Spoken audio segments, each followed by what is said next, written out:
और ये मुझे पता है ड्रॉपर्स बैच में, पता है बोलते हुए भी बुरा लगता है, आप लोगों को मल्टीपल बैचेस मिलने भी नहीं चाहिए। फिर कभी कभार लगता है बच्चे की जेन्युइन रीजंस हो सकते हैं, बैकलॉग इतना हो गया कि अगला बैच मिल जाए तो फिर फायदा हो जाए, ठीक है। लेकिन पता है प्रॉब्लम क्या है, आप लोग रिलैक्सिंग स्टेट में चले जाते हो, आपको ये लगता है कि यार बैच मिल गया है ना, मैं कर लूंगा आराम से। और फिर ना मेरे को उस दिन इन बच्चों से मिलने का बिल्कुल मन नहीं करता जिस दिन रिजल्ट आता है। और ये बच्चे वही होते हैं जो हर जगह जाके लिखते हैं, सर आज हमारा रिजल्ट खराब है, आज आप हमारे साथ क्यों नहीं हो।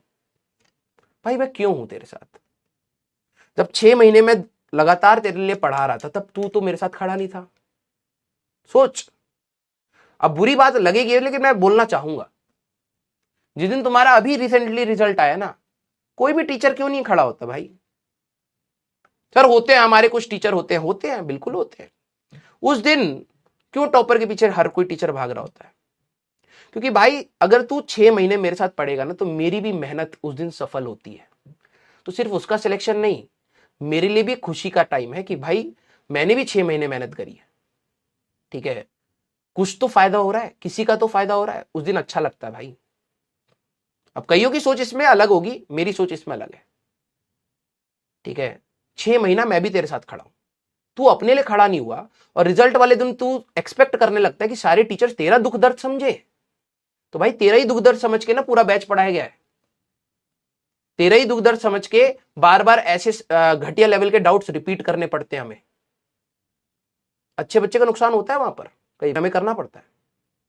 और जिस दिन रिजल्ट आता है ना, फिर उस दिन तुम शक्ल बना के बैठ जाते हो, और फिर तुम रैंकर्स में भी, टॉपर्स में भी कमियां निकालते हैं बच्चे, इतने सैडिस्ट हो चुके हैं आज की डेट में, उसमें भी कमियां निकाल देंगे। ठीक है भाई तू निकाल ले, उससे तेरे को अगर लाइफ में आगे बढ़ने का मौका मिलता तू निकाल, कोई दिक्कत नहीं है। लेकिन जिसने फोड़ना था वो फोड़ लिया, वो कॉलेज में चला जाएगा। तू चाहे जितने कमेंट लिखना चाहे नीचे उसके लिए नेगेटिव तो लिख ले, 10 साल के बाद तेरे को डिफरेंस भी फील हो जाएगा, but that is not the real attitude. अगर आपको लग रहा है कि आपके लिए टीचर कब खड़ा है, तो हो सकता है टॉपर के लिए टीचर एक दिन खड़ा हो। अगर आप सिर्फ ऐसी तैयारी करना चाहते हो जो दिखावे की हो, कि आप बस ये बता पाओ कि यार मैंने लेक्चर्स देख लिए, ठीक है, तो आपका सिलेक्शन नहीं हो पाएगा। तैयारी पक्की करो। तैयारी पक्की कहने का मतलब क्या होता है कि आपको भले ही आपने लेट ज्वाइन करा, आप स्टार्टिंग से पढ़ो। मुझे पता है कल फिर नए बच्चे आएंगे, फिर उन्हें ये लेक्चर नहीं देखा होगा, ये वाली बात नहीं सुनी होगी, फिर वो फ्रस्ट्रेटिंग कमेंट्स लिखेंगे, फिर टीचर कहेगा यार कल ही तो समझाया है, आज तुम फिर वही लिख रहे हो। तुम हमारा भी दर्द समझो यार, ठीक है।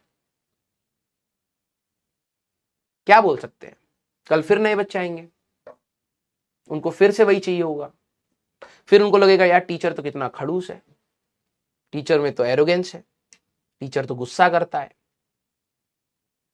और फिर कुछ लोग बाहर निकाल देंगे इस बात को, और फिर बाहर की दुनिया हमें जज करेगी, बुरे हम बन जाते हैं, ठीक है। क्योंकि आप लोगों की तो ना तो शक्ल है और ना ही अकल है। आपको तो कोई क्या ही बोलेगा, कमेंट लिखेगा आप छोड़ दोगे, लेकिन हमारी तो भाई शक्ल के साथ चीजें बाहर जाती है ना, तो हमें अपने गुस्से को भी कंट्रोल करना है।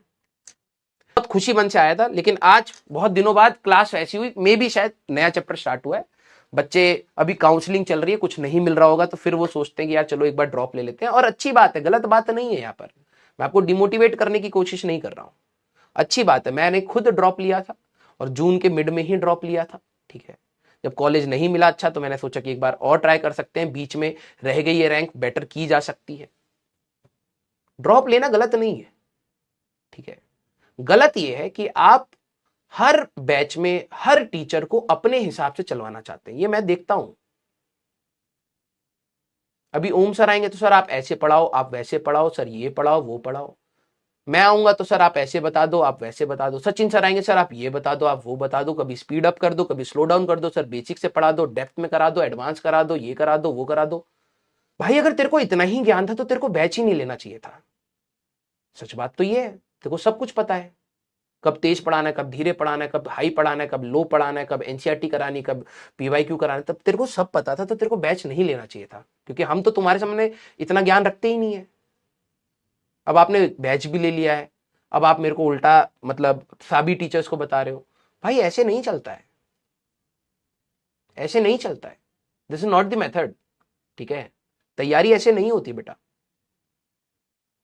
आपको जो चीज पढ़ाई जा रही है ना, अगर आप, वही मैं कह रहा हूं, या तो आप ये डिसाइड कर लो कि आपको सही में सब कुछ पता है कि ये दुनिया कैसे चलती है, रैंक कैसे आती है।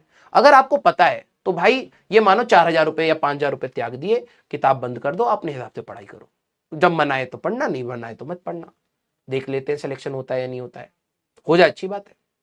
लेकिन अगर आपको खुद पर डाउट आता है ना बीच बीच में कि यार पता नहीं मैं सही रास्ते पर हूं या नहीं हूं, तो टीचर का काम यही है कि वो हमेशा उसी रास्ते पर चलेगा जिससे सिलेक्शन होता है।